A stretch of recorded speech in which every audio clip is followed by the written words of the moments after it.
মেয়েদের পোশাক পরে বিভিন্ন ভিডিও করে আপলোড দেয়। কিছু কিছু প্রজন্ম আছে আমাদের, যেই প্রজন্মগুলো দুনিয়ার জমিনে নবীজির সুন্নত ভুলে গেছে, নবীজির দেওয়া কথাগুলো তারা রাখতে পারে না, বিভিন্ন রকমের ভাবে নাফরমানির মধ্যে লিপ্ত আছে।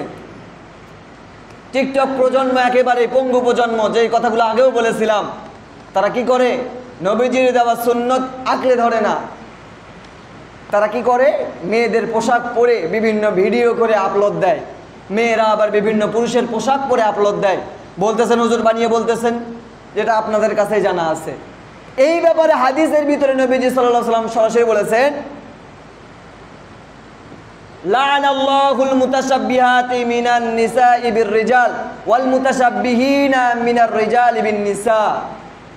নবীজি সাল্লাল্লাহু আলাইহি ওয়াসাল্লাম বলেছেন, যেই পুরুষরা পুরুষ হওয়া সত্ত্বেও মেয়েদের পোশাক পরিধান করে এবং যেই মহিলারা মহিলা হওয়া সত্ত্বেও পুরুষদের পোশাক পরিধান করে এবং পরিধান করে বিভিন্ন রকমের গুনাহে লিপ্ত হয়, এদেরকে আল্লাহ রাব্বুল আলামিন সরাসরি লানত করেছেন। বলেন নাউজুবিল্লাহ।